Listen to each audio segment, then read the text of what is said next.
terjadi adalah merubah berita acara tertidur menjadi berita acara pemeriksaan pelapor atau saksi atau menjadi pro justisia.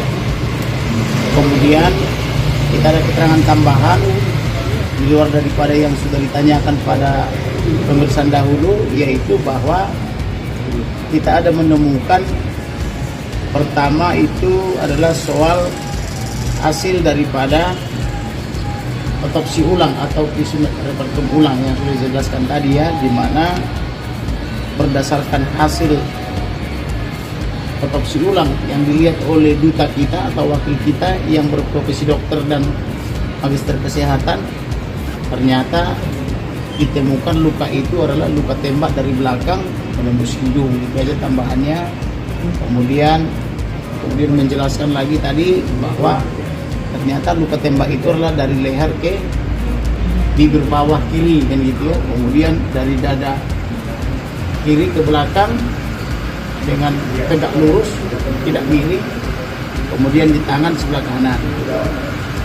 Bahwa berdasarkan Karopenmas Polri, penjelasannya bukan hanya 4 peluru dari 5 peluru yang menembus, tetapi di luar daripada 4 peluru ini atau yang diduga tembus karena peluru ini kan banyak lagi luka lain, yaitu luka di bawah mata beberapa sayatan, kemudian di atas, kemudian luka terbuka di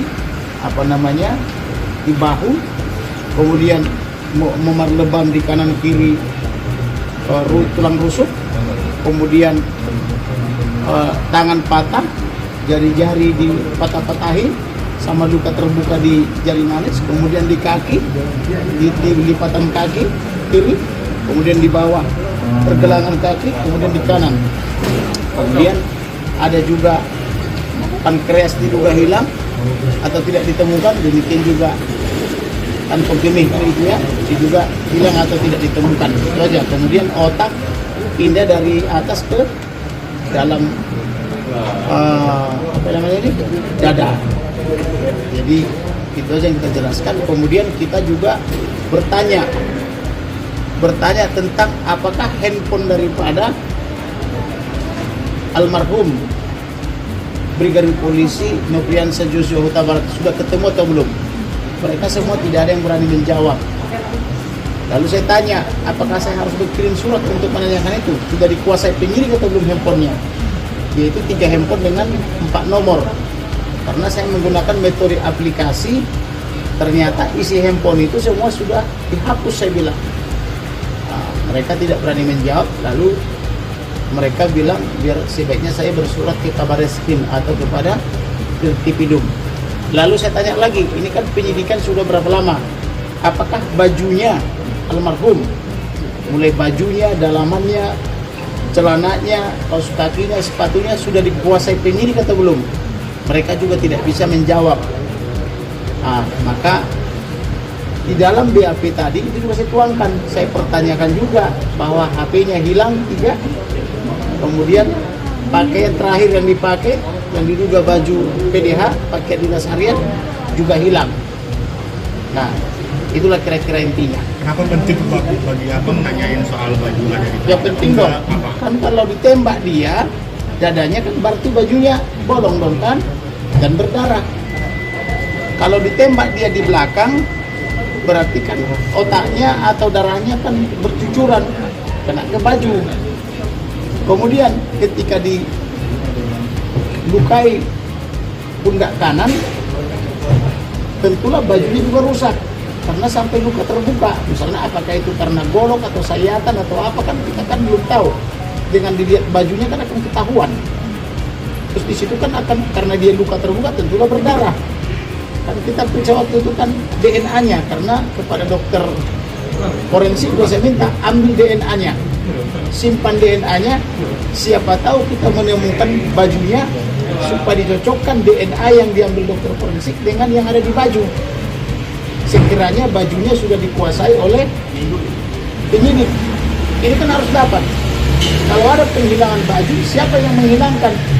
Kemungkinannya kan cuma 2, di rumah dinas itu atau di rumah sakit Polri.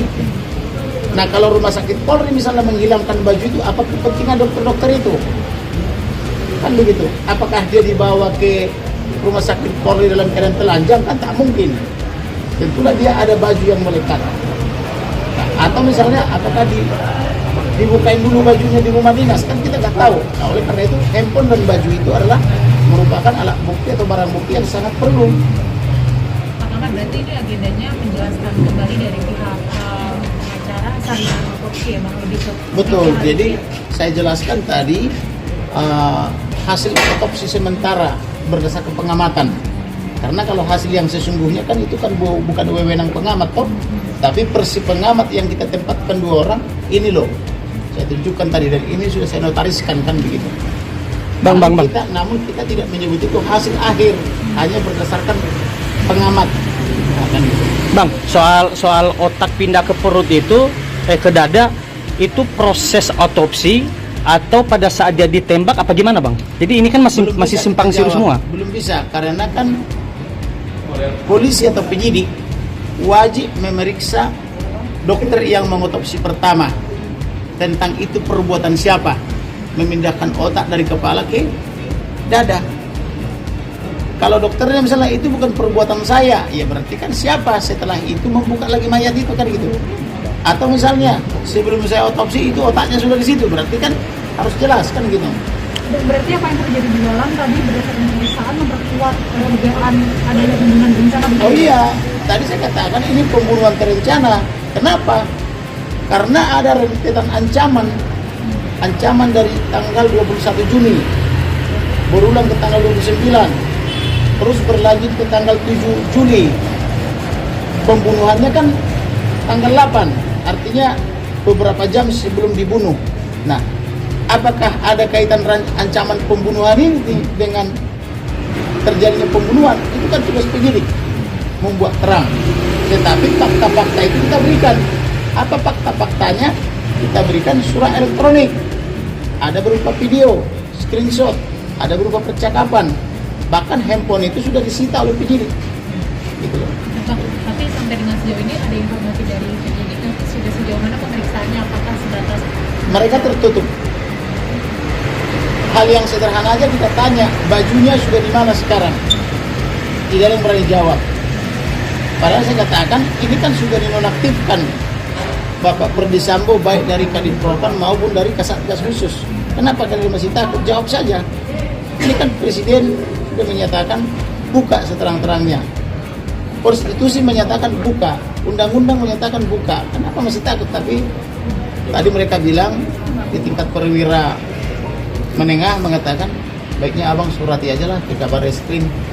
Ya sudah kita surati, nanti menanyakan itu.